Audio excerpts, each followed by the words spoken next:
सुप्रभात, नमस्कार, स्वागत है आप सभी का। आप देख रहे हैं सुबह 9 बजे। मैं हूं प्रीति सिंह। आइए शुरुआत करते हैं मुख्य समाचारों के साथ। राज्यसभा सांसद और राजस्थान बीजेपी अध्यक्ष मदन लाल सैनी का सोमवार को दिल्ली के एम्स में निधन। राष्ट्रपति, उपराष्ट्रपति और प्रधानमंत्री समेत केंद्रीय मंत्रियों और राजनीतिक जगत की हस्तियों ने जताया गहरा शोक। दिवंगत नेता को राज्यसभा में आज दी जाएगी श्रद्धांजलि।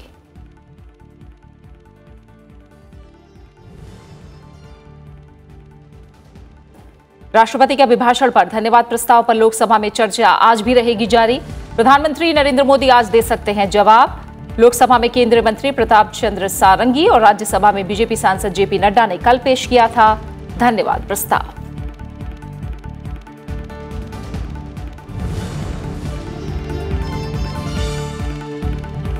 ओडिशा की 3, गुजरात की 2 और बिहार से राज्यसभा की 1 सीट के उपचुनाव के लिए नामांकन का आखिरी दिन। गुजरात से राज्यसभा की 2 सीटों के लिए बीजेपी ने विदेश मंत्री एस जयशंकर और जुगलजी ठाकुर को बनाया उम्मीदवार। जरूरत पड़ने पर 5 जुलाई को होगा मतदान।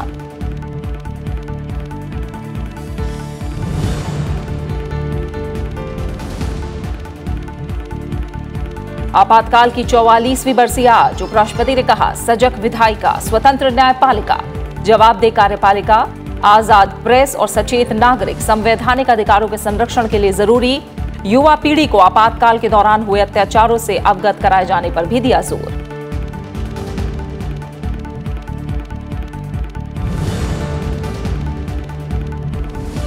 और क्रिकेट विश्व कप में बांग्लादेश ने अफगानिस्तान को 62 रनों से मात देकर सेमीफाइनल में पहुंचने की उम्मीदों को रखा जिंदा। ऑलराउंड प्रदर्शन के लिए शाकिब अल हसन को man of the match. Lord's के मैदान पर मेजबान इंग्लैंड का ऑस्ट्रेलिया से मुकाबला आज।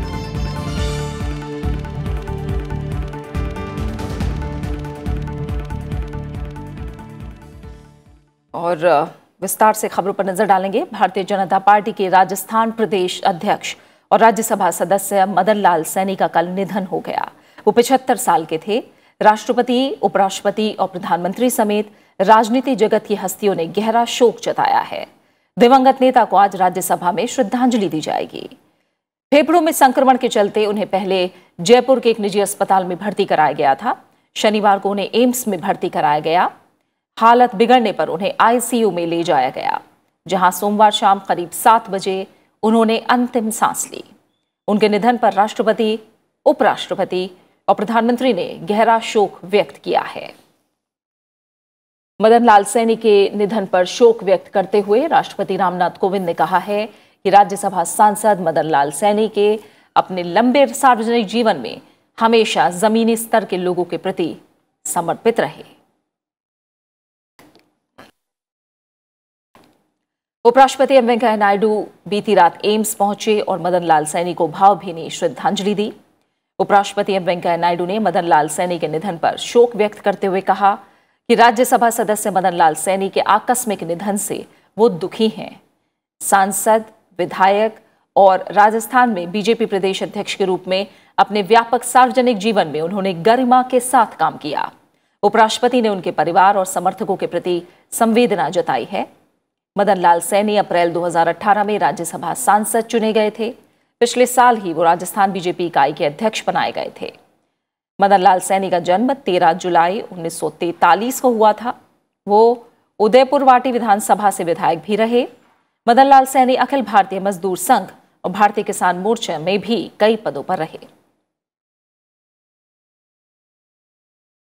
वहीं प्रधानमंत्री नरेंद्र मोदी ने मदन लाल सैनी के निधन पर दुख जताया है।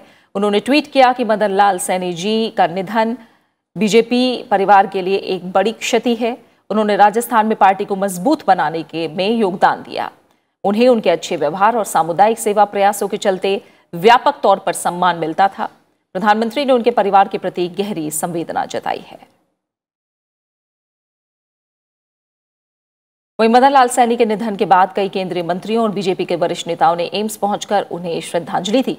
लोकसभा अध्यक्ष ओम बिरला, रक्षा मंत्री राजनाथ सिंह, गृह मंत्री अमित शाह, बीजेपी के कार्यकारी अध्यक्ष जेपी नड्डा, केंद्रीय मंत्री प्रकाश जावड़ेकर, संसदीय कार्य मंत्री प्रहलाद जोशी समेत तमाम राजनेताओं ने मदन लाल सैनी को एम्स पहुंचकर श्रद्धांजलि दी।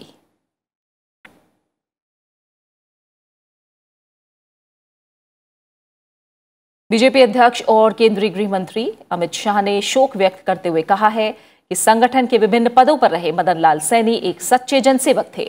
उनका पूरा जीवन पार्टी और समाज को समर्पित रहा। राजस्थान में बीजेपी को मजबूत करने में उनका अहम योगदान है।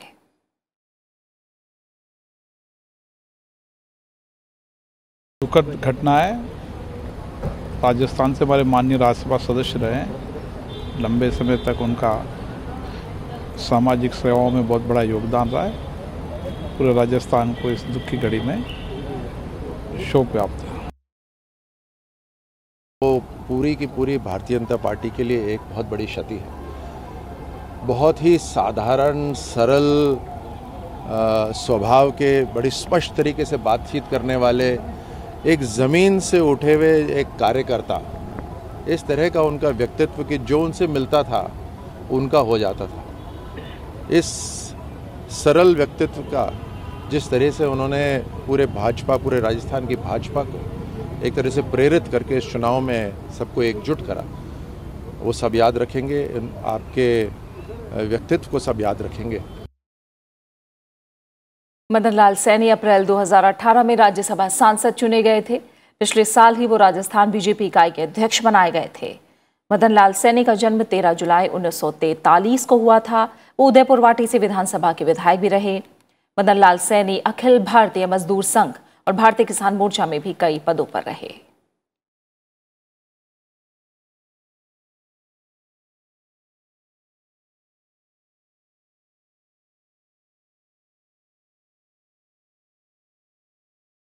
राष्ट्रपति के अभिभाषण पर धन्यवाद प्रस्ताव पर लोकसभा में चर्चा आज भी जारी रहेगी। प्रधानमंत्री नरेंद्र मोदी आज चर्चा का जवाब दे सकते हैं। राष्ट्रपति के अभिभाषण पर संसद के दोनों सदनों में कल चर्चा शुरू हुई। धन्यवाद प्रस्ताव पर चर्चा में विभिन्न दलों के सांसदों ने हिस्सा लेते हुए अपनी बात रखी। लोकसभा में बीजेपी सांसद और केंद्रीय मंत्री प्रताप चंद्र सारंगी ने धन्यवाद प्रस्ताव पेश किया और बीजेपी सांसद हिना गावित ने प्रस्ताव का समर्थन किया। वहीं राज्यसभा में बीजेपी सांसद जेपी नड्डा ने कल धन्यवाद प्रस्ताव पेश किया। बीजेपी सांसद संपथिया उइके ने प्रस्ताव का समर्थन किया। लोकसभा में प्रताप चंद्र सारंगी ने प्रस्ताव पेश करते हुए प्रधानमंत्री नरेंद्र मोदी के नेतृत्व वाली केंद्र सरकार की विभिन्न विकास योजनाओं की सफलता की चर्चा की। प्रताप चंद्र सारंगी ने कहा कि देश के लोगों ने मोदी सरकार पर भरोसा जताते हुए मतदान किया है। The youth of India would have ample opportunities to express their abilities and to fulfill their dreams, where the women would have free access to, women would feel secure to pursue their career and interest and live a life with dignity and honor. It would be an India free from terrorism, communalism, casteism, corruption, nepotism, starvation and exploitation. This Sarkar has developed a new syndrome which may be called a political plagiarism. It's a government that may be called compliment addicted government. Earning compliment by manipulating the facts. राष्ट्रपति के अभिभाषण पर राज्यसभा में भी कल धन्यवाद प्रस्ताव पर चर्चा हुई। चर्चा के दौरान विपक्षी दलों ने सरकार की नीतियों पर सवाल उठाने से लेकर मॉब लिंचिंग का मुद्दा उठाया, तो बीजेपी ने सदन चलाने के लिए विपक्ष से सकारात्मक रुख अपनाने की सलाह दी। बीजेपी के कार्यकारी अध्यक्ष जेपी नड्डा ने चर्चा की शुरुआत की। उन्होंने कहा कि एनडीए सरकार के बीते 5 साल के दौरान किए गए कामों के साथ अगले 5 साल में होने वाले कामों के बारे में सदन में जानकारी दी। किसानों को आय दुगनी होगी 2022 तक, ये हमारा संकल्प। हर गरीब को पक्की छत मिलेगी, ये हमारा संकल्प। हर गरीब के पास बिजली का कनेक्शन होगा। हर गरीब को अब खुले में शौच नहीं जाना होगा। सबको टॉयलेट का प्रावधान किया जाएगा। हर को water connection, drinkable pure water connection दिया जाएगा। गंगा की धारा को अविरल रखा जाएगा। न महिला पढ़ी इन 5 साल में और न महिला इस देश की बची, और बच्ची भी नहीं बची। जितने बलात्कार छोटी बच्चों के इस 5 साल में देखने आए, कभी सुने नहीं थे और देखे नहीं गए थे। नेशनल क्राइम ब्यूरो रिकॉर्ड के मुताबिक 2016 के बाद तो उसकी रिपोर्ट ही आना बंद हो गई। हमने अधिकतर 9 से 10 ऐसी सरकारी एजेंसियां देखी हैं जो हर साल रिपोर्ट छापती थी, चाहे वो सरकार के पक्ष में होती थी, सरकार के खिलाफ होती थी। और इस समय हम सीधा रुख करेंगे संसद भवन परिसर का, जहां मौजूद है हमारी संवाददाता कृति मिश्रा। कृति, संसद का सत्र चल रहा है और इस बीच राज्यसभा सांसद और राजस्थान बीजेपी अध्यक्ष मदन लाल सैनी का सोमवार को दिल्ली के एम्स में निधन हुआ। जाहिर तौर पर आज सदन उन्हें याद करेगा और भावभीनी श्रद्धांजलि देगा। संभावना क्या है?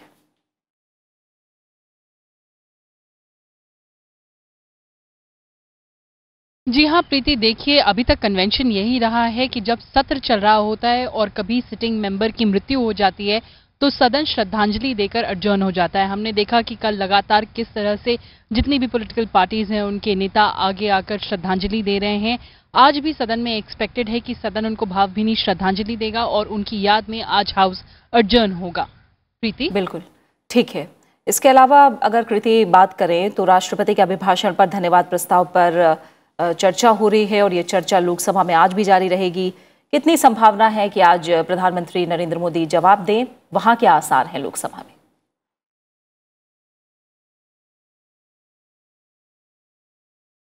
जी हाँ प्रीति, आज संभावना यही है कि प्रधानमंत्री लोकसभा में राष्ट्रपति अभिभाषण पर जो धन्यवाद प्रस्ताव है उसका जो जवाब, जिस तरह से मेंबर्स ने जो भी सवाल रेज किए हैं उसका जवाब देंगे। और उसके बाद ये कन्वेंशन रहा है कि प्रधानमंत्री के जवाब के बाद जो राष्ट्रपति का अभिभाषण, जो धन्यवाद प्रस्ताव होता है, उस पर वोटिंग होती है और उसके बाद उसको अडॉप्ट कर लिया जाता है।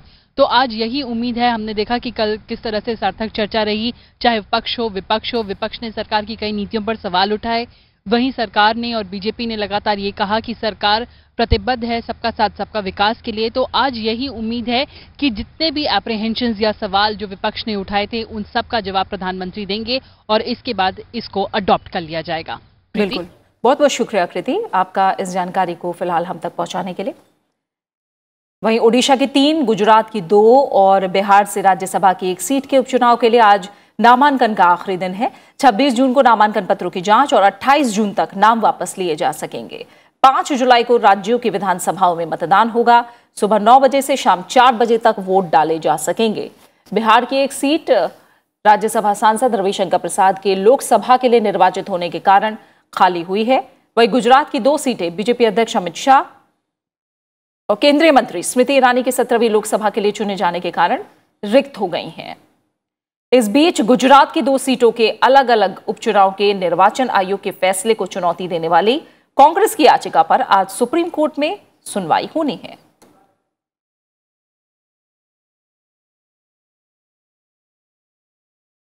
गुजरात से राज्यसभा की 2 सीटों के लिए बीजेपी ने विदेश मंत्री एस जयशंकर और जुगलजी ठाकुर को उम्मीदवार बनाया है। इससे पहले विदेश मंत्री एस जयशंकर ने कल बीजेपी की प्राथमिक सदस्यता ग्रहण की। पार्टी मुख्यालय में बीजेपी के राष्ट्रीय कार्यकारी अध्यक्ष जेपी नड्डा ने एस जयशंकर को पार्टी की प्राथमिक सदस्यता ग्रहण कराई। इस दौरान विदेश राज्य मंत्री वी मुरलीधरन और बीजेपी के राष्ट्रीय महासचिव भूपेंद्र यादव भी मौजूद थे। 16वीं ओडिशा विधानसभा का पहला सत्र आज से शुरू हो रहा है और इसका पहला हिस्सा 2 जुलाई तक चलेगा। विधानसभा के बजट सत्र का दूसरा हिस्सा 12 जुलाई से 8 अगस्त तक चलेगा। राज्य सरकार वित्त वर्ष 2019-20 के लिए अपना वार्षिक बजट 28 जून को पेश करेगी।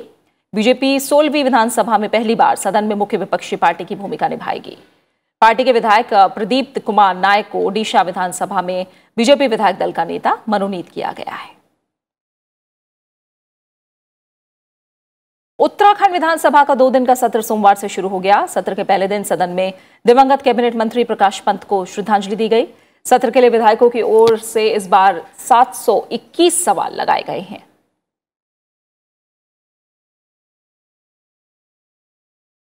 सरकार की महत्वाकांक्षी योजना स्वच्छ भारत अभियान के तहत स्वच्छ महोत्सव की शुरुआत की गई। दिल्ली में आयोजित कार्यक्रम में देश भर के स्वच्छाग्रहियों को स्वच्छ सुंदर शौचालय पुरस्कार से नवाजा गया। बहुत बहुत स्वागत है माननीय आपका आज के इस कार्यक्रम में। स्वच्छ भारत मिशन आज जन आंदोलन का रूप ले चुका है। इसी का नतीजा है कि मोदी सरकार के दूसरे कार्यकाल में स्वच्छता सरकार की प्राथमिकता में शामिल है। केंद्रीय जल शक्ति मंत्री गजेंद्र सिंह शेखावत ने स्वच्छ महोत्सव की शुरुआत करते हुए कहा कि इस विषय पर लोग पहले चर्चा करना भी जरूरी नहीं समझते थे, लेकिन आज स्वच्छता देशवासियों के सम्मान का प्रतीक बन चुका है। देश भर में लाखों लाख लोगों ने मिलकर के इसे एक जन आंदोलन का रूप दिया, इस कार्यक्रम को सफल बनाया और न केवल सफल बनाया अपितु सफलता के माध्यम से देश का सम्मान पूरे विश्व भर में स्थापित करते हुए भारत को दुनिया के सामने और दुनिया के ऐसे सारे देश जो पंक्ति में हमारे पीछे खड़े हैं उनके सामने एक रोल मॉडल के रूप में प्रस्तुत किया। इसके लिए भी मैं आप सबका अभिनंदन करना चाहता हूं। केंद्रीय जल शक्ति मंत्री गजेंद्र सिंह शेखावत ने स्वच्छता के क्षेत्र में बेहतर काम करने के लिए झारखंड को पहला पुरस्कार दिया। वहीं तेलंगाना, दमन दीव, दादर नगर हवेली और महाराष्ट्र को भी स्वच्छ सुंदर शौचालय पुरस्कार से नवाजा गया। इस दौरान केंद्रीय मंत्री ने स्वच्छ महोत्सव का लोगो लॉन्च किया और स्वच्छता पर आधारित एक कॉफी टेबल बुक का भी विमोचन किया। 30 राज्यों और संघ राज्य क्षेत्रों के 614 जिलों में 1.34 करोड़ से अधिक शौचालयों को रंगीन किया गया। स्वच्छ महोत्सव कार्यक्रम के तहत 2 अक्टूबर तक 20,000 से ज्यादा ग्रामीण, जिला और राज्य स्तर के पुरस्कार दिए जाएंगे। लोगों को भावनात्मक रूप से जोड़ने के लिए ये कार्यक्रम शुरू किया गया है। मोहम्मद फातेह टीपू, राज्यसभा टीवी। आपातकाल की आज 44वीं बरसी है। 1975 में आज ही के दिन इंदिरा गांधी सरकार की सलाह पर राष्ट्रपति फखरुद्दीन अली अहमद ने देश में आपातकाल लगा दिया था। इसके साथ ही लोगों के जनतांत्रिक और मूलभूत अधिकार निलंबित कर दिए गए थे। 1975 को लागू हुआ यह आपातकाल 1977 में समाप्त हुआ था। उपराष्ट्रपति एम वेंकैया नायडू ने कहा है कि आज जब देश आपातकाल विरोध दिवस मना रहा है, इस अवसर पर अपनी और साथ ही नागरिकों की निजी स्वतंत्रता और मूलभूत अधिकारों को अक्षुण्ण रखने के लिए प्रतिबद्ध हूं।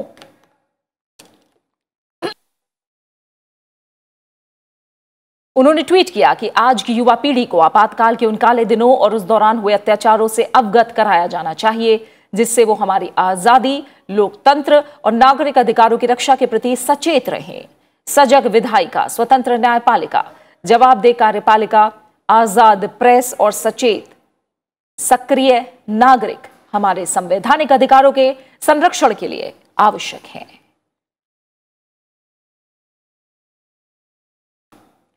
प्रधानमंत्री नरेंद्र मोदी ने भारत के उन सभी महानुभावों को सलाम किया है जिन्होंने आपातकाल का जमकर विरोध किया और आपातकाल के दिनों को याद करते हुए प्रसार भारती के चेयरमैन डॉक्टर ए सूर्यप्रकाश ने कहा कि आपातकाल की सच्चाई हर नागरिक तक पहुंचना जरूरी है।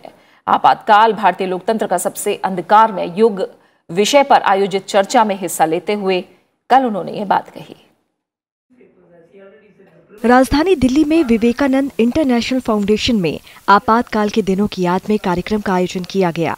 इस कार्यक्रम में प्रसार भारती के चेयरमैन डॉक्टर ए सूर्यप्रकाश ने कहा कि आपातकाल की सच्चाई हर नागरिक के सामने आनी जरूरी है। इसीलिए जरूरी है कि शाह कमीशन की रिपोर्ट को हर भाषा में हर नागरिक के पास पहुंचाया जाए। अब 44 साल हो गया और मुझे लगता है कि इमरजेंसी या आपातकाल इससे हम सीखने का बहुत कुछ चीज़ है। हमारे लोकतांत्रिक व्यवस्था, हमारे संविधान, इसको हम कायम रखना है। इसलिए उस 19 महीने जो हुआ 75 दशक में कभी नहीं भूलना, और जो विलन्स ऑफ इमरजेंसी है कभी माफ़ नहीं करना। आप उसको माफ़ किए तो कल ये दोबारा और कोई ऐसे सोचे तो आप क्या कहेंगे?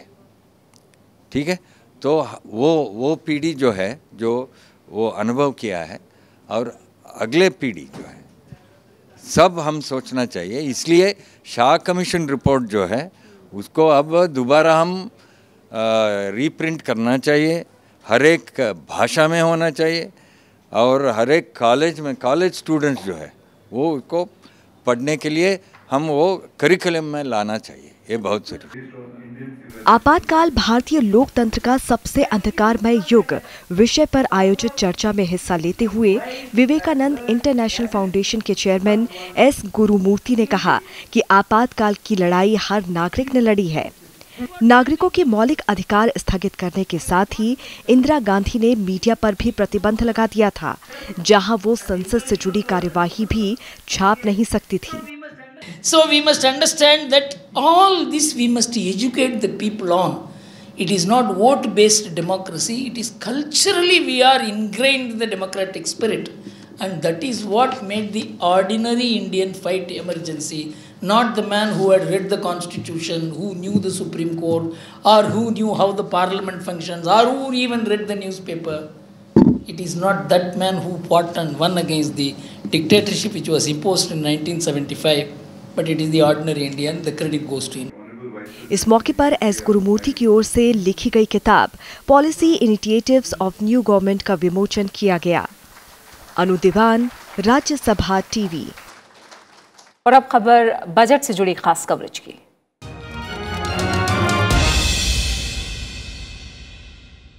आकार के हिसाब से भारत का ऑटोमोबाइल सेक्टर दुनिया का चौथा सबसे बड़ा ऑटो सेक्टर है, लेकिन करीब एक दशक की अच्छी रफ्तार के बाद इसके विकास दर में अचानक ब्रेक लग गया है।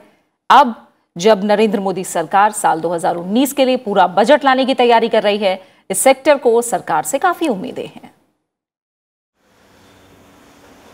ऑटोमोबाइल सेक्टर देखा जाए तो विकास की धुरी है।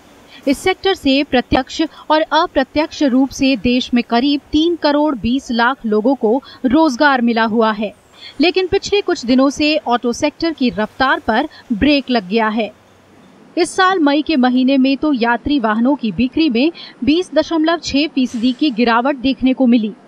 इतनी गिरावट पिछले 18 महीनों में नहीं देखी गई थी।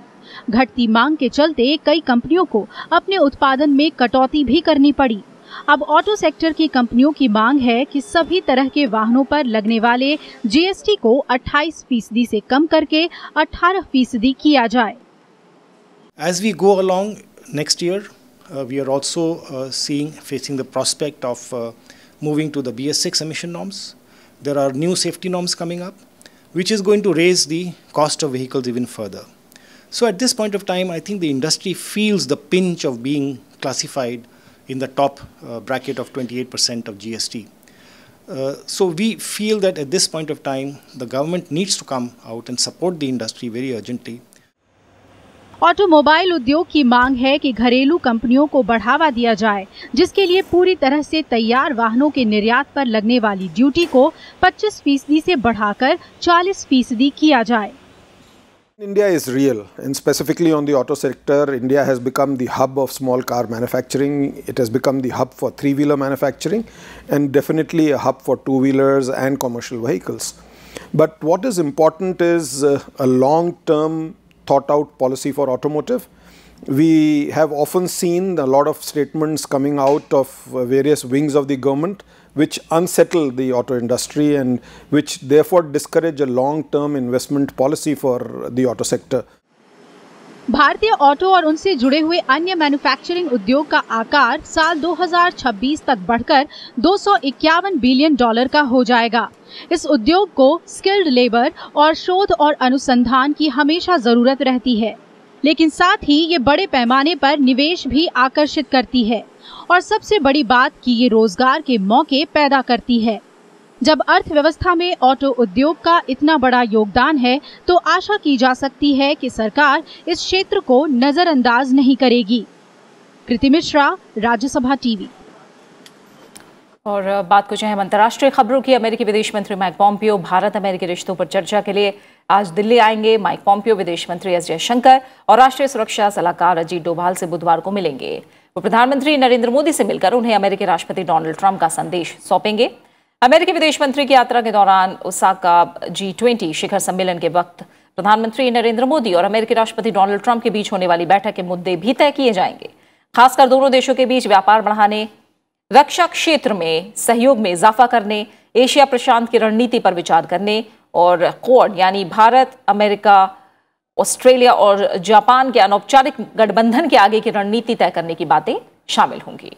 अमेरिकी विदेश मंत्री के साथ भारतीय नेताओं की बातचीत में ईरान की ताजा स्थिति और अफगानिस्तान में शांति प्रयासों की बात भी शामिल होने की संभावना है। वहीं अमेरिकी राष्ट्रपति डोनाल्ड ट्रंप ने भले ही ईरान पर हमले का आदेश वापस ले लिया था, पर तेहरान के खिलाफ लगे प्रतिबंधों को वो और कड़ा करता जा रहा है। गल्फ में बने तनावपूर्ण माहौल के बीच उन्होंने सोमवार को ईरान पर और कड़े प्रतिबंध लगाने वाला आदेश जारी कर दिया है। ट्रंप ने कहा है कि अब ईरान पर पहले से कहीं ज्यादा सख्त प्रतिबंध लगेंगे और अमेरिकी क्षेत्र में तेहरान के सुप्रीम लीडर और दूसरे अधिकारी बैंकिंग सुविधा का लाभ नहीं ले पाएंगे। वहीं संयुक्त राष्ट्र सुरक्षा परिषद ने सोमवार को खाड़ी में तनाव को समाप्त करने के लिए बातचीत और उपायों का आह्वान किया, लेकिन राष्ट्रपति डोनाल्ड ट्रंप द्वारा नए प्रतिबंध लगाए जाने के बाद ईरान ने अमेरिका के साथ किसी भी बातचीत से इनकार कर दिया। संयुक्त राष्ट्र में ईरान के राजदूत राजिद तख्त रवांची ने कहा है कि अमेरिका जब तक ईरान के प्रतिबंधों को दबाव की धमकी देता रहेगा तब तक ईरान उसके साथ कोई बात नहीं करेगा। बात क्रिकेट की करेंगे। आईसीसी विश्व कप में बांग्लादेश ने अफगानिस्तान को 62 रन से हरा दिया। अफगानिस्तान की विश्व कप में यह लगातार 7वीं हार है। वहीं बांग्लादेश की टीम ने तीसरी जीत दर्ज की। बांग्लादेश ने पहले बल्लेबाजी करते हुए 50 ओवर में 7 विकेट पर 263 रन बनाए। मुशफिकुर रहीम ने 83 और शाकिब अल हसन ने 51 रन की पारी खेली। अफगानिस्तान की टीम 47 ओवर में 200 रन पर ऑल आउट हो गई। शाकिब ने 5 विकेट लिए। शाकिब अल हसन को शानदार बल्लेबाजी और गेंदबाजी के लिए मैन ऑफ द मैच चुना गया। वहीं विश्व कप में आज इंग्लैंड और ऑस्ट्रेलिया लॉर्ड्स के ऐतिहासिक मैदान पर जीत हासिल करने के लिए एड़ी चोटी का दांव लगा देगी और दोनों टीमों के बीच मुकाबला दोपहर 3 बजे से शुरू होगा। और इसी के साथ फिलहाल सुबह 9 बजे की खबरों में मेरे साथ इतना ही। एक छोटे से ब्रेक के बाद देखिए ब्रेकफास्ट न्यूज। नमस्कार।